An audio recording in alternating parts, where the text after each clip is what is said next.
तेज आवाज वाले 14 बुलेट वाहनों से विश्रामपुर पुलिस ने निकलवाए अमानक साइलेंसर।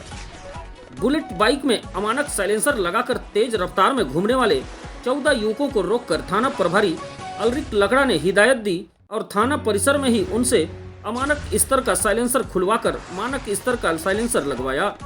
साथ ही चेतावनी दी कि दोबारा ऐसा करते पाए जाने पर चालानी कार्रवाई की जाएगी।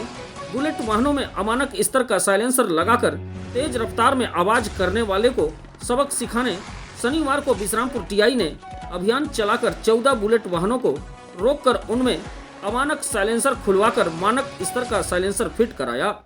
साथ ही उन्हीं से अमानक स्तर के साइलेंसरों को क्षतिग्रस्त भी करवाया गया।